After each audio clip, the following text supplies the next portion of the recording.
பிரித்தானியாவின் லண்டனில் இருந்து இலங்கைக்கு சென்ற பெண் ஒருவர் போலீசாரினால் கைது செய்யப்பட்டுள்ளார். பிரான்சில் இருந்து இலங்கைக்கு சென்று வவுனியாவில் வசித்து வரும் நபருக்கு எதிராக அபகீர்த்தியை ஏற்படுத்தினார் என்ற குற்றச்சாட்டில் அவர் கைது செய்யப்பட்டுள்ளார்.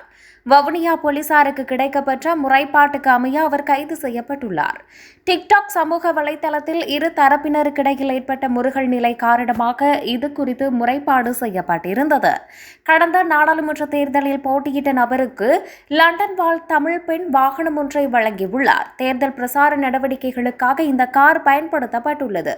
இந்த நிலையில் குறித்த காரினை மீள பெற்றுக் கொள்வதில் ஏற்பட்ட இழுபறி நிலை காரணமாக இரு தரப்புக்கும் இடையில் முரண்பாடு ஏற்பட்டிருந்தது. தனது வாகனம் திட்டமிடப்பட்ட வகையில் கையகப்படுத்தப்படுவதாக டிக்டாக் சமூக வலைதளங்களில் குறித்த பெண் காணொளிகளை பதிவு செய்துள்ளதாக குற்றம் சாட்டப்பட்டுள்ளது.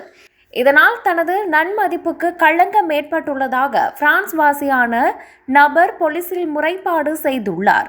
அதற்கமைய குறித்த பெண் கைது செய்யப்பட்டு நீதிமன்றத்தில் ஆஜர்படுத்தப்பட உள்ளார். வவுனியாவில் வசிக்கும் பிரான்ஸ் வாசியான நபர் புலம்பெயர் தமிழர்களின் நிதி உதவி மூலம் வடக்கு கிழக்கு மாகாணங்களில் வறிய குடும்பங்களுக்கு குழாய் கிணறு அமைத்து கொடுத்திருக்கின்றமை குறிப்பிடத்தக்கது.